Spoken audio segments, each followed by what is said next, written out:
Hello everyone, how are you all? I hope you all are fine. So let's continue our chapter number 6. We already completed binary search and linear search. Now we will do the search by hashing. Linear search जो थी वो हमारी क्या थी, sequence में search कर रही थी किसी भी एलिमेंट को, और जो हमारी बाइनरी सर्च थी वो मिडिल वैल्यू से कंपेयर करके फिर हम सर्च कर रहे थे किसी भी एलिमेंट को। नाउ नेक्स्ट टॉपिक हमारा हैशिंग का यूज़ करके हम किसी भी की एलिमेंट को सर्च करेंगे। हैशिंग होती क्या है? हैशिंग एक टेक्निक है which can be use to know the presence of a key in a list in just one step. One step में ही हम किसी भी की प्रेजेंस का पता कर सकते हैं। ओनली वन स्टेप में ही हमें पता चल जाएगा कि ये की एलिमेंट एग्जिस्ट करता है या नहीं लिस्ट में। आइडिया क्या है इसका मेन, जैसे कि हम जानते हैं कि हर एक इंडेक्स पोजीशन पर क्या होगा, लिस्ट का एलिमेंट होगा। It would require only a single comparison to check the presence और absence of a key in that list. उस लिस्ट में हम फटाफट फिर चेक कर सकते हैं उसकी प्रेजेंस और एब्सेंस का। हैशिंग क्या करता है? It makes searching operations very efficient. A formula called hash function is used to calculate the value at an index in the list. किस इंडेक्स पर कौन सा एलिमेंट स्टोर है, ये हम किसकी मदद से फाइंड आउट कर सकते हैं? ये हम हैश फंक्शन की हेल्प से पता कर सकते हैं। एंड डिपेंड करता है, हैश फंक्शन की हेल्प से हम एक हैश टेबल क्रिएट करेंगे। This will generate a new list.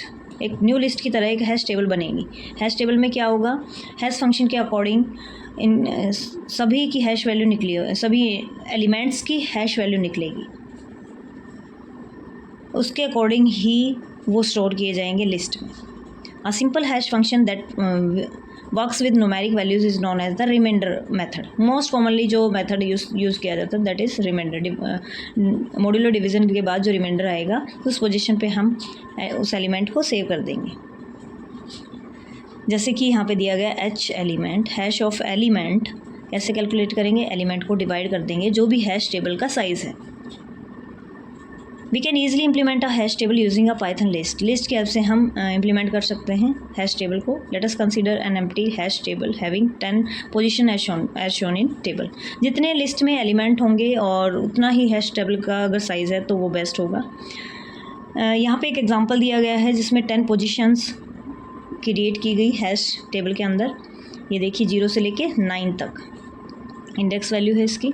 और फिर उसके बाद हैश फंक्शन की हेल्प से हमने कैलकुलेट किया हर एक की हैश वैल्यू। कैसे कैलकुलेट करेंगे? जैसे कि 34 फर्स्ट एलिमेंट 34 को हैश टेबल का कितना साइज़ था 10 से डिवाइड किया गया। 10 से डिवाइड करने के बाद रिमाइंडर कितना बचा 4। तो फोर्थ इंडेक्स पर 34 वैल्यू स्टोर हो जाएगी।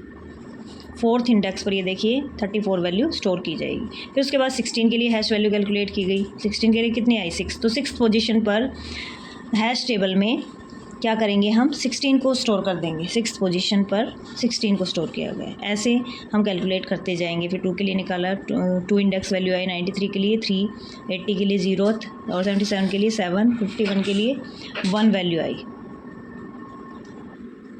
Now to search for a key. तो जब भी हमें किसी भी की को सर्च करना होगा we can calculate its index using the hashing function. Hashing function की हेल्प से मान लो मुझे 16 को सर्च करना है तो मैं क्या करूँगी, 16 को सर्च करना है, मैं हैशिंग फंक्शन अप्लाई करूँ। क्या था हैशिंग फंक्शन? इसको डिवाइड करूँ किससे? 10 से। जो भी रिमाइंडर आएगा वो उसी पोजीशन पे हमें 16 मिल जाएगा। और एक्चुअल में हमें 6th पोजीशन पे देखिए मिल गया, तो हमारी सर्च सक्सेसफुल हो गई।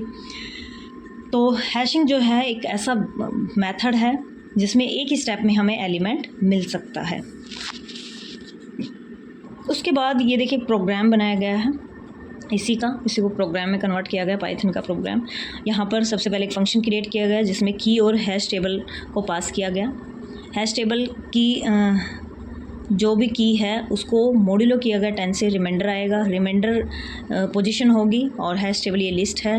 तो हैश टेबल के उस इंडेक्स पर जो भी वैल्यू है उसको कंपेयर किया गया क्या वो की के इक्वल है। अगर है तो की प्रेजेंट है, अदरवाइज की प्रेजेंट नहीं है, एल्स रिटर्न नन। तो ये था एक सिंपल सा एग्जांपल। उसके बाद ये हैश टेबल क्रिएट की गई। सबसे पहले नन से कोई भी वैल्यू नहीं थी। फिर उसके बाद हमने क्या किया, हैश फंक्शन की हेल्प से सब में वैल्यू स्टोर करा दी, और सेम वही जो अभी मैंने बताया। उसके बाद है देखिए एक प्रॉब्लम हो सकती है इसमें, जो रिमाइंडर हमारा आ रहा है क्या पता सिमिलर 2 नंबर्स का हो रिमाइंडर तो सेम हो सकता है। जैसे कि यहाँ पर 16 है, 16 और 26। दोनों में ही रिमाइंडर क्या आएगा, जब हम इसको 16 को 10 से डिवाइड करेंगे तो भी 6 आएगा, 26 को अगर मैं डिवाइड कर रही हूँ 10 से तो भी क्या आएगा, तो भी 6 आएगा। तो अब किसको स्टोर किया जाए, ये यहाँ पर प्रॉब्लम हो गई। इसको बोलते हैं कोलिजन प्रॉब्लम। इसको हम क्या बोलेंगे, collision in hashing.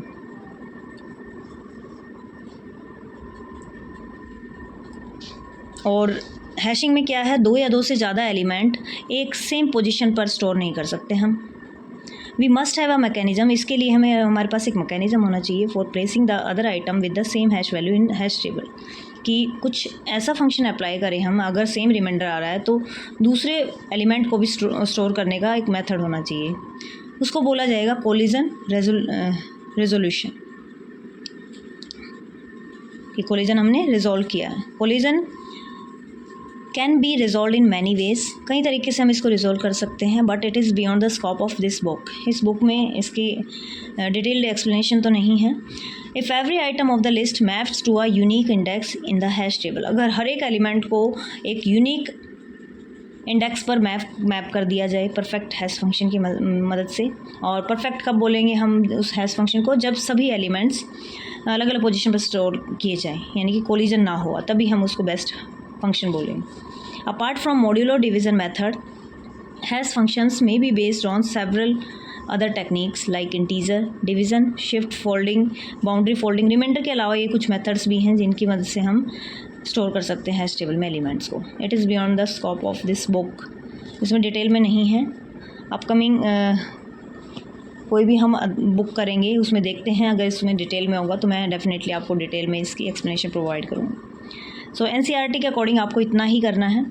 And the time taken by the different hash function may be different hash function हम अप्लाई कर रहे हैं, रिमाइंडर फंक्शन या boundary folding, mid square function, extraction, radix, shift folding, कोई भी मेथड आप अप्लाई करते हो उसको कितना टाइम ले रहा है वो डिपेंड करता है कौन सा फंक्शन आपने चूज़ किया, बट इट रिमेन्स कॉन्स्टेंट। सभी में ये कॉन्स्टेंट ही होगा, कॉन्स्टेंट से ज़्यादा नहीं हो सकता है ये। सो हैशिंग की क्या एडवांटेज है कि ये टाइम जो होता है वो टाइम कम लेती है, किसी भी आइटम को सर्च करने का टाइम इसका कांस्टेंट ही रहेगा। It is remember that the cost of computing a hash function must be small enough to make a hashing based searching more efficient. तो इसकी कॉस्ट भी कम होनी चाहिए, तभी हम इसको एफिशिएंट बोलेंगे। टाइम तो ये कम लेती ही है, अगर कॉस्ट भी कम होगी तो ये बहुत ही एफिशिएंट हो जाएगा method. So this is the best method out of all these searching methods, hashing, क्योंकि कांस्टेंट टाइम ले रहा है।